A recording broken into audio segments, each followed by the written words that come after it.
తెలంగాణ ఆవిర్భావ దినోత్సవ సందర్భంగా 12 సంవత్సరాలు పూర్తి చేసుకొని 13వ సంవత్సరంలో అడుగు పెడుతున్న మన తెలంగాణకి హార్దిక శుభాకాంక్షలు. 1,00,000 మంది పైగా జనసేన నాయకులు సైనికులు ఉన్న తెలంగాణలో ఈరోజు క్యాడర్ తరపున, నాయకుల తరపున, వీర మహిళల తరపున, జన సైనికుల తరపున దాదాపు 4 కోట్ల తెలంగాణ ప్రజలందరికీ హృదయపూర్వక శుభాకాంక్షలు తెలియజేసుకుంటా ఉన్నాం.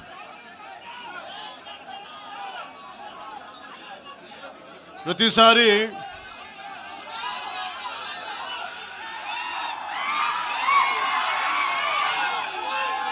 తెలంగాణ జనసేన ఎందుకు తెలంగాణ గురించి మాట్లాడుతూ ఉంటే అలాంటి వ్యక్తులందరికీ కూడా నా విన్నపం, నా విజ్ఞాపన, జనసేన తెలంగాణ నడిబొడ్డులో పెట్టాం, హైదరాబాద్లో పెట్టాం జనసేన. ఈరోజు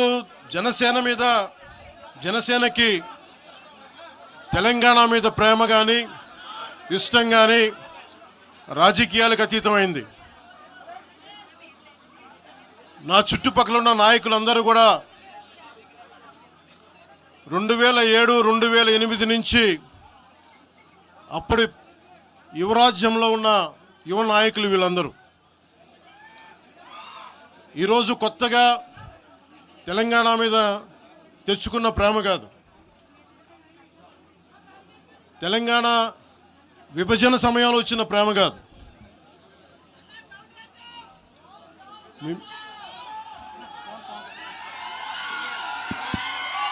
ఇప్పుడు వినిపిస్తుందా? మీరు కొంచెం కామ్గా వినిపిస్తుంది. ఈరోజు కొత్తగా వచ్చిన ప్రేమ కాదు అది.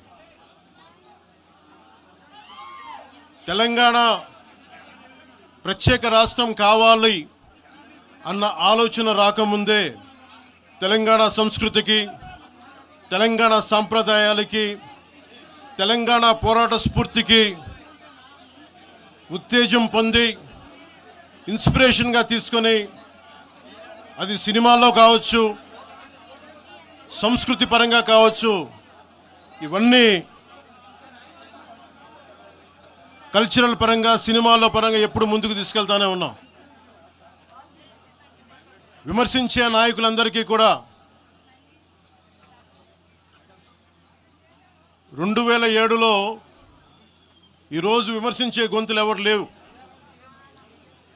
తెలంగాణ నలుమూలలా తిరిగిన వాడిని, తెలంగాణ నలుమూలలా వెళ్ళిన వాడిని, గ్రేటర్ హైదరాబాద్లో అన్ని కార్పొరేషన్స్లో కూడా భారతీయ జెండా, మువ్వెన్నెల జెండా ఎగరవేశాం మేమందరం.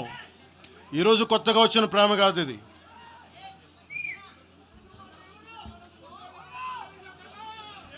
నేను ఏ రోజు కూడా తెలంగాణ బాగుండాలి, మీరు ఒకప్పుడు ఆదిలాబాద్ జిల్లాల్లో నక్సల్ ప్రభావిత ప్రాంతాల్లో ఇప్పుడు విమర్శించే నాయకులు మీరెవరు తిరగలా, మీ సౌకర్యాల నుంచి మీరు ఎప్పుడు బయటపడలా. ఆదిలాబాద్ తాండాల్లో, గోండు తాండాల్లో వెళ్ళి తిరిగిన వాళ్ళం, నిలబడ్డ వాళ్ళం. అవసరమైతే గెలుస్తామో లేదో తెలియని పరిస్థితుల్లో కూడా ప్రజలకి దాహం తీర్చడానికి బోర్లు వేయించి ఆ రోజు ఓట్లు పడతాయనో, తెలంగాణ కూర్చోబెడితే తెలంగాణలో జనసేన పార్టీ ఉంటుందనో కాదు. మాకు ఇష్టం, నా ప్రేమ నా తెలంగాణ మీద.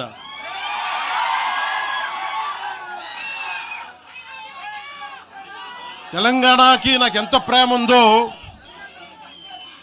తెలంగాణకి నాకెంత ప్రేమ ఉందో నేను ప్రూవ్ చేసుకోవాల్సిన అవసరం విమర్శించే నాయకులకు లేదు. నేను మీకు చెప్పాల్సిన అవసరం కూడా లేదు.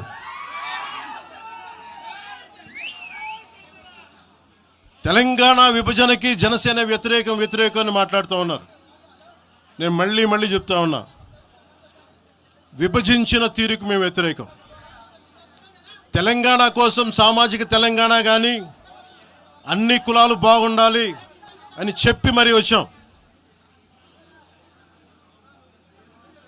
పార్లమెంటు తలుపులు మూసి తెలంగాణని ఆంధ్రాని విభజించిన తీరు మీద తప్పని చెప్పాను తప్ప తెలంగాణ సంస్కృతి మీద కానీ తెలంగాణ రాష్ట్ర ఏర్పాటు కానీ ఎప్పుడూ జనసేన వ్యతిరేకం కాదు.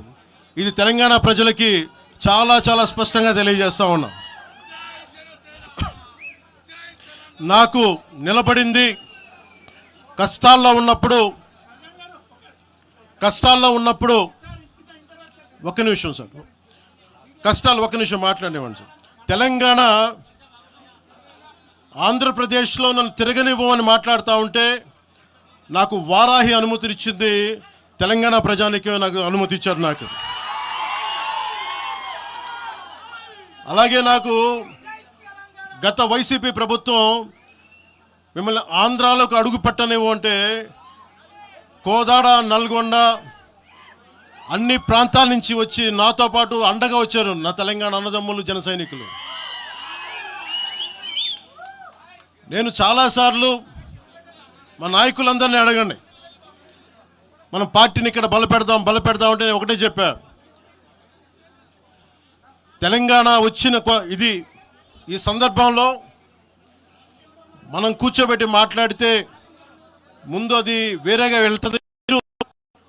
తిరగండి, జనసేన ఆశయాలు తీసుకెళ్ళండి, ఆ రోజు సంగతి చూద్దాం. ప్రజలు కోరుకున్న మీద చూద్దాం తప్ప నాకేమి ఇక్కడ కూర్చొని ఆంధ్రప్రదేశ్లోనే అధికారం కోరుకునేవాడిని, తెలంగాణలో నేనే అధికారం కోరుకుంటాను, ఒక మార్పు తప్ప.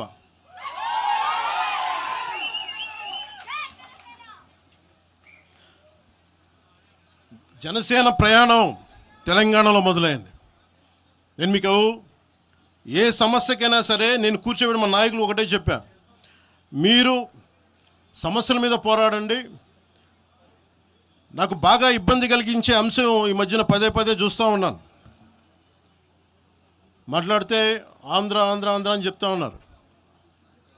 తెలంగాణ ప్రజలకి ఆంధ్ర మీద విద్వేషం లేదు, తెలంగాణ నాయకులందరికీ విద్వేషం లేదు. తెలంగాణ ఏర్పాటు కావాలని కోరుకున్నారు కానీ ఆంధ్ర ప్రజల మీద ఎక్కడా విద్వేషం చూపించలేదు.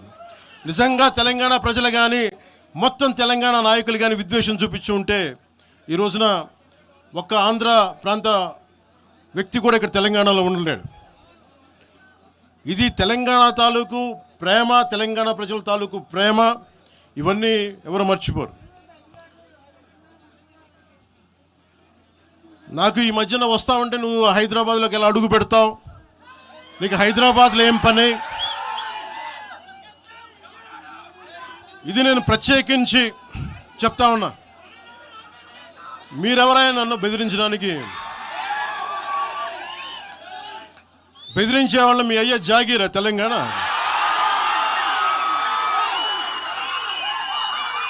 నా మీద దాడులు చేస్తా ఉన్నారు కదా. నాకు తెలంగాణలో బెదిరింపుల కంటే కూడా ఆంధ్రాలో బెదిరింపులు ఎక్కువ. నాకు తెలంగాణలో ఇంకా రానివ్వు అంటారు నన్ను, ఆంధ్రాలో అయితే తల తీసేయని అంటారు కోనసీమలో కొంతమంది. నేను ఓడిపోయినప్పుడు 2019లో ఓడిపోయినప్పుడు మన తెలంగాణ నాయకులు ఒకరే చెప్పారు, అన్నా మా తెలంగాణలో ఉంటే నీకు పరిస్థితి రానిచ్చేవాళ్ళం కాదని చెప్పి. నాకు నిజంగా తెలంగాణ అద్భుతంగా ఉండాలి, యువతకు అద్భుతమైన అవకాశాలు రావాలని కోరుకుంటాను తప్ప నాకు ఇక్కడ కొత్తగా బావుకునేది లేదు, ఏమీ లేదు. బెదిరించే వాళ్ళందరికీ ఒకటే చెప్తున్నాయి, నా ఇంటి ముందు ఎందుకు పెట్టారంటే ఎవరన్నా దాడి చేయాలంటే సంతోషంగా ఇదే నా ఇంటి అడ్రస్, అది మీకు తెలియదు. నాకు అలాంటి భయాలు లేవు. నాకు బాంచన్ సారు కాల్మొక్త అనే ఉద్దేశం ఉంటే పార్టీ ఎందుకు పెడతామా? అంత భయపడేవాళ్ళంత పార్టీ పెడతామా? మీ ఇష్టానికి మాట్లాడితే మేము భయపడాలా? ఏ రోజున ఒక్క మాట మీకు కేసీఆర్ గారి గురించి కానీ ఇన్ని సంవత్సరాల్లో 12 సంవత్సరాల్లో ఒక్క తెలంగాణ నాయకుడిని ప్రభుత్వం ఏర్పాటు చేసినప్పటి నుంచి ఈ రోజు దాకా ఒక మాటంలా. ఇంకా మా వాళ్ళు తిడతా ఉండేవాళ్ళు, నువ్వు మెత్తబడిపోయి ఏం మాట్లాడలేదని. అడగండి ఒకసారి, అందరిని పేరు పేరున ఒక్కొక్కరిని అడగండి. నీకు పౌరుషం చచ్చిపోయిందా? పౌరుషం చావలా, తెలంగాణ మీద ప్రేమ చావలా. అది తప్పుగా అర్థం చేసుకుంటారు. మీరు అర్థం చేసుకుని నేనేం మాట్లాడిన ప్రస్తుతానికి అని చెప్తా. ప్రజలు కోరుకున్నప్పుడు నేను మాట్లాడతా. ఎంత కమిటెడ్గా ఉన్నాను తెలంగాణ కంటే, జనసేన మా వాళ్ళందరూ ఎదురు చూస్తున్నారు తెలంగాణలో జనసేన ఎదగాలని. నేను ఒకటే చెప్పా, ప్రజలు కోరుకునే వరకు మీరు ముందుకు తీసుకెళ్ళండి అని చెప్పి నేను జర్నలిస్ట్ కాలనీలో ఉన్న తెలంగాణ జనసేన పార్టీని కూడా తీసేసాను. మొత్తం హెడ్ క్వార్టర్స్ అంతా మంగళగిరిలో పెట్టిన. నాకు అంత కమిట్మెంట్ తెలంగాణ మీద. ఎందుకంటే నాకు రెచ్చగొట్టడం ఇష్టం లేదు. తగ్గి మాట్లాడా. మీరు ఎన్ని హింసించినా, మీరు ఎన్ని మాటలు మాట్లాడినా, ఆంధ్ర కొడకని తిట్టినా, అరే నా గుండెల్లో తెలంగాణ ఉంది, మీరు ఎన్ని తిట్టినా నేనేం పట్టించుకో. వైసీపీ నాయకులు, క్రిమినల్ గ్యాంగ్స్ చాలాసార్లు నాకు బెదిరింపులు ఇచ్చినాయి. దానికి మించిన బెదిరింపులు నిజంగా నాకు తెలంగాణ నాయకులు. వైసీపీ గుండాలు ఇచ్చిన బెదిరింపుల కంటే కూడా, చంపేస్తామని బెదిరింపుల కంటే కూడా నాకు తెలంగాణ ఎప్పుడు ఇవ్వలా. అసలు ఈ గొడవ అంతా ఎందుకు స్టార్ట్ అయింది? ఈ గొడవ అంతా ఎక్కడ స్టార్ట్ అయింది? ఒక ఎనలిస్ట్, ఒక విశ్లేషించే వ్యక్తి, ఆయనంటే నాకు గౌరవం, ఆయన మీద నాకు గౌరవం ఉంది. ఆయన తీసుకుపోయి ఓ మీడియాలో మాట్లాడతా అమిత్ షా గారి గురించి మాట్లాడారు. అమిత్ షా గారు నేను మాట్లాడుకున్నామంటే ఆయన విన్నారంటే, ఆయన కూర్చొని తప్పుడు మాటలు మాట్లాడితే దాన్ని ఖండించే. నా మీద మనకు మాట అంటే మన జన సైనికులు ప్రతి చోట ఏదో కూర్చొని ఒక కేసులు పెట్టారు కూడా నాకు తెలియదు. తెలిసిన వెంటనే చెప్పాను, అవన్నీ వదిలేనని చెప్పాను నేను. అవన్నీ మళ్ళీ ప్రెస్ క్లబ్లో పోయి మీరు తిడుతూ ఉంటే, ప్రాంతీయ విద్వేషాలు రెచ్చగొడితే దాంట్లో కూర్చోబెట్టి ఎంతకాలం చేస్తారు? 12 సంవత్సరాలు తెలంగాణ వచ్చిన తర్వాత ఇంకా తెలంగాణలో ఉపాధి లేకపోయినా, ఏమి లేకపోయినా దానికి ఆంధ్రుడే కారణం, దానికి పవన్ కళ్యాణే కారణం. పరిశ్రమల్లో ఈ లెక్కల్లో ఇంక మీరు ఎప్పుడు మీరు ఎన్ని చేసినా ప్రతిదానికి ఎక్కడో చోట తెలంగాణ ప్రజలు ఇది గ్రహించాలి. ఉద్యోగాలు రాకపోయినా, ఉపాధాలు రాకపోయినా ప్రతిదానికి ఆంధ్రోడు కారణం అంటే, ఆంధ్ర ప్రజలు నిజంగా ఎందుకు వస్తారు ఇక్కడికి? తెలుగు చిత్ర పరిశ్రమ ఎందుకు వచ్చింది? ఎక్కడో మద్రాసులో ఉండే తెలుగు చిత్ర పరిశ్రమ ఇక్కడ రావడానికి కారణం తెలంగాణ ప్రత్యేక రాష్ట్రం కావాలని కోరుకున్న నాయకులు చెన్నారెడ్డి గారు తీసుకొచ్చారు ఇక్కడికి. ఆయన తీసుకొచ్చారు ఇక్కడికి. 50 సంవత్సరాలు కలిసి ఉన్న రాజధాని ఇక్కడ సడన్గా పోయి మీరు ఇక్కడ రాకూడదు అని కొంతమంది నాయకులు, తెలంగాణ ప్రజలు వేరు. నేను మొదటి రోజు నుంచి చెప్తా ఉన్నా, పాలకులు వేరు, ప్రజలు వేరు. తెలంగాణకి అన్యాయం చేసిన పాలకుల్ని, దాంట్లో పవన్ కళ్యాణ్ కూడా, వాడిని కూడా ఉరిదీసాను పర్లా. పాలకులు వేరు, ప్రజలు వేరు. మీరు పాలకులను తిట్టుకున్న ప్రజలను తిడితే, విద్వేషాలు రెచ్చగొడితే ఈ దేశం ఎటుపోద్ది? సూరత్లో తెలుగు ప్రజలు ఉన్నారు. రేపు వచ్చిన గుజరాతీ మనుషులందరూ గుజరాతీస్ అందరూ కూర్చొని తెలుగు వాళ్ళు ఇక్కడ ఉండకూడదంటే కుదురుద్ది అక్కడ? నాందేడ్లో ఉన్న తెలుగు వాళ్ళు, షోలాపూర్లో ఉన్న మన తెలంగాణ తెలుగు వాళ్ళు అందరూ కూర్చోబెట్టి మా మహారాష్ట్రీయులు తిరగబెడితే ఏమవుద్ది? దేశం నిలబడద్దా? దేశం ఒకటిగా ఉంటుందా? ఎంతకాలం తిడతారు? ఎంతకాలం? నేను అమిత్ షా గారిని అన్నారని చెప్పి నేను మాట్లాడగానే కూర్చోబెట్టి ఒకళ్ళు దానికి చిలవలు పలవలు చేసి, నాకు తెలంగాణ అంటే పడదు, నాకు వీళ్ళంటే పడదు, వాళ్ళంటే పడదు, ఇన్ని సంవత్సరాలు 12 years కూర్చోబెట్టడం. మేము ఒక చెరువుని కబ్జా చేసామంట. నాకేం పనిలేదా? నిజంగా మీరన్నట్టుగా కబ్జా చేస్తే ఇల్లు తగలబెట్టారా? నాది వచ్చి మీరు ఉంచుతారా నన్ను? ఒక్కొక్కళ్ళు కూర్చోబెట్టి 111 జీవోలు ఏమేం చేశారు అటు చూసిపోండి, అటు చూడండి. నిజంగా ఈ రోజున తెలంగాణ రాష్ట్ర ముఖ్యమంత్రి గారికే చెప్తున్నా, రేవంత్ రెడ్డి గారికే చెప్తున్నా, ఆయనంటే నాకు ఇష్టం, ఆయనంటే గౌరవం నాకు. కానీ వారికే నేను చెప్తా ఉన్నా, తెలంగాణ ప్రభుత్వానికే చెప్తున్నా, పవన్ కళ్యాణ్ గనుక ఆ చెరువుని మీరు ఒక చెరువును ఆక్యుపై చేసుకున్నాడంటే సంతోషంగా చెప్తాను, ఈ రోజునే తెలంగాణ ప్రభుత్వాన్ని రాసి ఇచ్చేస్తున్నారు. అలాగే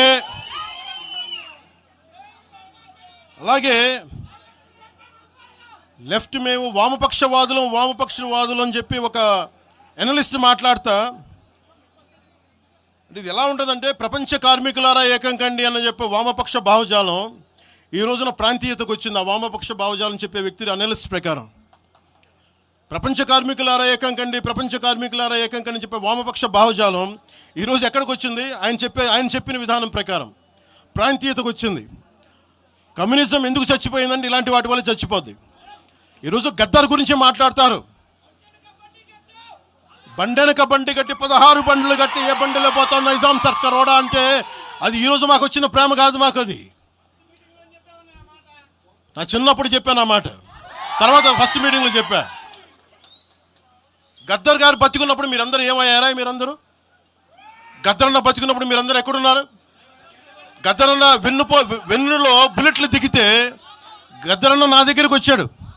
ఒకటి అడిగాడు ఆఫీస్కి వచ్చి, మన జర్నలిస్ట్ కాలనీలో ఉండే జనసేన ఆఫీస్కి వచ్చి, అరే తమ్మి నాకు బుల్లెట్లు దిగినీరా, నాకు వెనకాల నన్ను స్వేచ్ఛగా రే అని పిలుచుకునేంత చనువు మా ఇద్దరి మధ్య, నాకు బుల్లెట్లు దిగినీరా ఈ వెన్నులో, నడవాలంటే ఇబ్బందిగా ఉందిరా, నాకు కార్లో పోవాలంటే ఆటోలో తిరగలేకపోతున్నా, ఒక అండంగా అడుగుతున్నా, హక్కుగా అడుగుతున్నా, బండి కొనివ్వరా అంటే ఆయన ఒక 24 గంటలు 3 రోజుల్లోనో 2 రోజుల్లోనో బండి కొనిచ్చాను నేను ఆయనకి. ఇప్పుడు ఎందుకు చెప్తున్నానంటే ఆ రోజు నేను చెప్పుండొచ్చు, నేను చెప్పట్లా. మీకేం తెలుసు గద్దర్ గారి గురించి? మీకేం తెలుసు? మీరేం మాట్లాడతారు గద్దర్ గారి గురించి?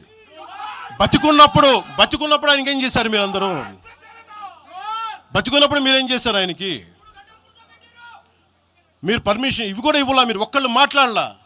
ఏదైనా అవసరం వస్తే నా కాడకు వచ్చి ఆయన గద్దరన్న ఏంటి ఏమనుకుంటున్నారు మీరు? నేను పాలిటిక్స్లోకి వచ్చాక తెలుసు అనుకుంటున్నారా గద్దరన్న? మీరందరూ చూసిన ఖుషీ సినిమా చూసిన తర్వాత చిరంజీవి అన్న గారు ఫోన్ చేశారు నాకు, అరే గద్దర్ గారు ఫోన్ చేస్తున్నారా నీకోసం, ఒకసారి నేను కలవాలంటాను. ఆయన ఒకటే మాట అన్నారు చూసి, అరే మా పోరలు చూపించిండ్రా బాబు నీ సినిమా పాట, దాంట్లో నువ్వు భారతదేశాన్ని తాకట్లో పెట్టే విజువల్ పెట్టావంట, నువ్వు మాకు అర్థమవుతుందా, మా భావాలు అర్థం చేసుకున్నవాడు అని చెప్పి. తరిమేల నాగిరెడ్డి గారి తాకట్లో భారతదేశాన్ని ఆ భావన నువ్వు పెట్టావంటే మాకు అర్థమవుతుందని నేను చెప్పాను. నాకు లెఫ్ట్ వింగో రైట్ వింగో తెలియదన్నా, నాది హ్యూమనిజం అవుతున్నా, మీకు తోస్తున్న సంతోషం అన్నా అని చెప్పి. ఆ రోజు నుంచి ఆయన చనిపోయేదాకా, ఆయన అంతిమ గడియల వరకు ఆయన హాస్పిటల్లో ఉంటే వెళ్ళి కూర్చొని, అన్నా మీకు ఏం కావాలో చెప్పండి అంటే, ఏం వద్దురా తమ్మి, తెలంగాణ యువతకి కానీ ఆంధ్ర యువతకి కానీ భారతదేశంలో యువతకి భవిష్యత్తు వాళ్ళదని చెప్పు. ఆయన నాకు రాసిస్తే, ఆయన నాకు ఒక లెటర్ రాసిస్తే నేను అది కూడా బయట పెట్టలా. ఆయనే ఒక ఆడియో ఫైల్ చేసి, నేను దాన్ని కూడా కూర్చొని చెప్పలా, ఆడియో ఫైల్ చేసి ఆయన ఒక చిన్న ఛానల్కి రిలీజ్ చేసి అది బయటకు వచ్చింది. మీరు కూర్చోబెట్టి తెలంగాణ గురించి అని మాట్లాడతారు. నేను నిజంగా ఎంత కమిట్మెంట్ లేకపోతే కొండగొట్టు ఆంజనేయుడికి నేను 30 కోట్లు టీటీడీ నుంచి ఇప్పిస్తాం మేము. ₹1 కోటి ఎందుకు మా కూర్చోబెట్టి తెలంగాణ ప్రభుత్వానికి ఇస్తాం? ఆపదలో ఉన్నప్పుడు, విపత్తుల్లో ఉన్నప్పుడు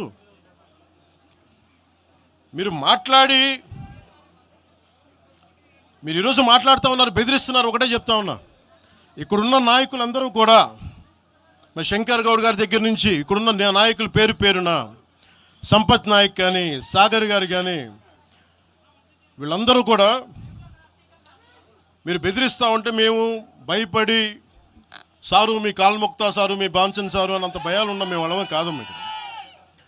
మేము ఒకటే చెప్తా ఉన్నా, వైఎస్ రాజశేఖర రెడ్డి గారు బతికున్నప్పుడు ఆ రోజు మీ గొంతులు ఏమైనాయి? ఆ రోజున మీ అందరి గొంతు తెరిచారా మీరు? ఆ రోజున తెలంగాణ గురించి వీళ్ళు మాట్లాడుతూ ఉంటే ఒకటే చెప్తా ఉన్నా, యువరాజ్యం పెట్టిన తర్వాత మొట్టమొదటిసారి నా మీద కేసు పెట్టి పోలీస్ స్టేషన్లో కూర్చోబెట్టింది తెలంగాణ భీమరావు బాడా కోసం. దానికోసం తెలంగాణ మీద మొదటి కేసు నాకు తెలంగాణలోనే పడింది. కూర్చోబెట్టి మీరు అందరూ కూర్చోబెట్టి, ఆ రోజు ఒక్కళ్ళు ఏమయ్యారు? ఈరోజు మీరు బెదిరిస్తూ ఉన్నారు, బయటకు వస్తే దాడులు చేస్తారు. మాకు దాడులు కొత్త అనుకున్నారా? మాకు మీరు మహబూబ్ నగర్లో మన కాంగ్రెస్ నాయకులు కూలిస్తే స్టేజే కూల్చేశారు మీరు. మా కార్లు అడ్డం పెట్టి మా మీద దాడులు చేయడం, ఇవన్నీ తట్టుకొని ఇచ్చాం మేము. ఖమ్మంలో మీరు దాడులు చేశారు ఆ టైంలో, అప్పుడున్న కాంగ్రెస్ ప్రభుత్వం. ఈరోజు మాకు కొత్త అనుకుంటున్నారా? ఇవన్నీ మీరు చేసే ఈ తాటాకు చప్పుళ్ళకి బెదిరేది కాదు జనసేన, గుర్తుపెట్టుకోండి. ఏదైనా మాట్లాడితే తెలంగాణ ప్రభుత్వం అధినేతలు కూడా చెప్తా ఉన్నాను, మీ ఇళ్లలోకి వచ్చి దూరిపోయి ప్రైవేట్ ఆస్తుల్లోకి వచ్చి నిజంగా ఒక తప్పు జరిగే ఉంటే, నేను ఈరోజు మళ్ళీ చెప్తున్నాను, రీఐటరేటింగ్, యు సీజ్ ద ప్రాపర్టీ. సంతోషంగా చెప్తున్నా. అక్కడ ఉన్నది నాకు గోశాల ఉంది, అక్కడ ఒక 60-70 గోవులు ఉంటాయి అక్కడ, వాటి గడ్డి కోసం ఉంటుంది. మీరు తెలంగాణ ప్రభుత్వానికి చెప్తున్నాను, ప్రైవేట్ స్థలాల్లోకి వస్తే it is a criminal trespass, criminal defamation, mischief with mala fide intention, propagating misinformation for causing unrest and regional differences. ఇన్ని కేసులు అట్రాక్ట్ అవుతాయి. ఇవన్నీ మీరు ఒక్కసారి కూర్చొని మీరు మమ్మల్ని భయపెట్టాలని చూస్తే వాటికి భయపడే వాళ్ళం కాదు. మీరు ప్రతి చోట మీరు రీజనల్గా ప్రతిసారి పట్టుకొస్తే ఇక్కడున్న జర్నలిస్టులో కానీ ఐఏఎస్ ఐపీఎస్లో కానీ అన్ని జాతులు ఉన్నాయి, అన్ని కులాలు ఉన్నాయి. ఒక్క ప్రాంతానికి చెందిన వాళ్ళు లేరు ఈ భారతదేశంలో. నిజంగా కూర్చోబెట్టి తెలంగాణకు ద్రోహం చేస్తే మొట్టమొదటి గొంతు లేపే జనసేన లేకపోతే. ఆ రోజు మీరందరూ మర్చిపోయారేమో, మేము లేపాము గొంతులు.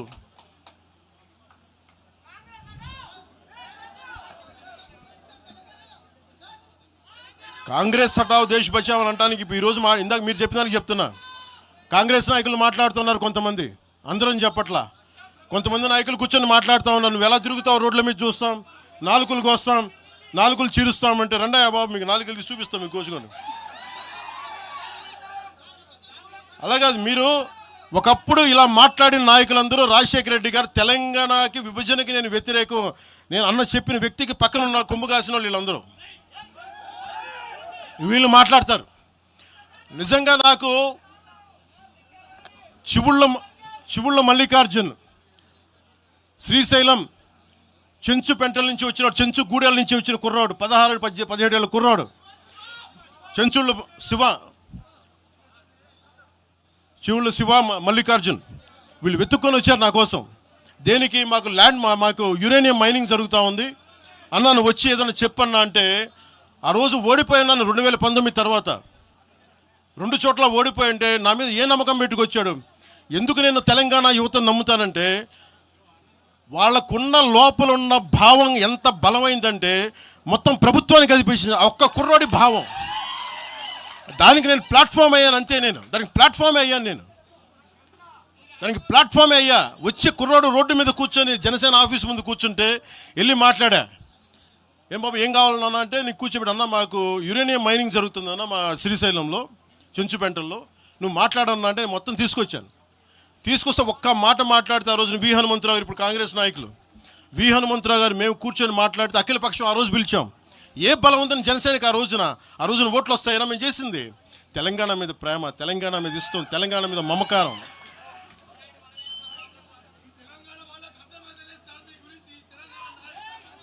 తెలంగాణ ప్రజలు వేరు, తెలంగాణలోని కొద్దిమంది. నేను కేసీఆర్ గారు భారత రాష్ట్ర సమితి పెట్టి ఆంధ్రాలో పార్టీ పెట్టినప్పుడు స్వాగతించిన వాడిని నేను. ఒక పార్టీ ఎక్కడైనా పెట్టుకోవచ్చు. కేసీఆర్ గారికి మనస్ఫూర్తిగా ఆ రోజున మనకి గుంటూరులో బీఆర్ఎస్ పార్టీ కార్యాలయం పెడితే, అంతకుముందు జనసేనలో పనిచేసిన నాయకులను ఆయన ప్రెసిడెంట్గా పెడితే మనస్ఫూర్తిగా స్వాగతించాం. అలాగా అందరూ కూడా పంజాబ్ వెళ్ళొచ్చు, మహారాష్ట్ర పోవచ్చు, జనసేన మటుకు తెలంగాణలో అడుగు పెట్టకూడదంటే మేము ఏం కోరుకున్నాం? జనసేనలో మేము తెలంగాణలో ఏం కోరుకుంటాం? పవన్ కళ్యాణ్ ముఖ్యమంత్రి అవుతాడు ఇక్కడ? ఆంధ్రాలోనే దిక్కు లేదు, పవన్ కళ్యాణ్ ఇక్కడే ముఖ్యమంత్రి అవుతాడు. కానీ దేనికి భయం అంటే, చైతన్యవంతులను చేస్తామన్న భయం, అదొక్కటే భయం.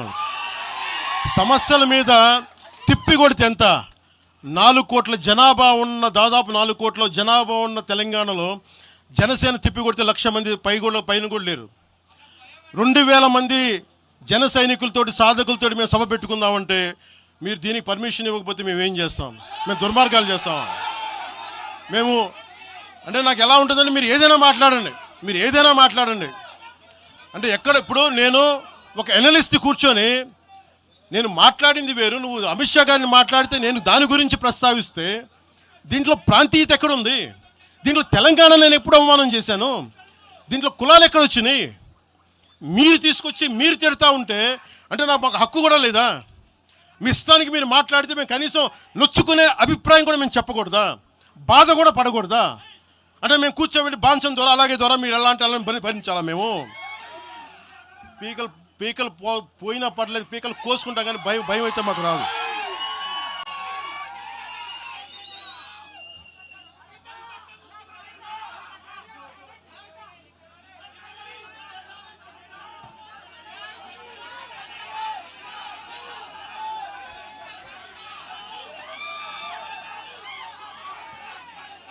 నేను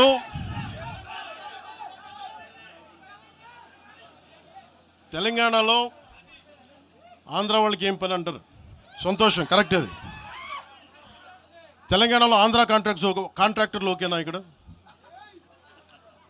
ఆంధ్రాలో తెలంగాణ కాంట్రాక్టర్లకి బాగానే పనిచేస్తున్నారు. అక్కడ తెలంగాణలో ఆంధ్ర కాంట్రాక్టర్లు బాగానే ఉన్నారు.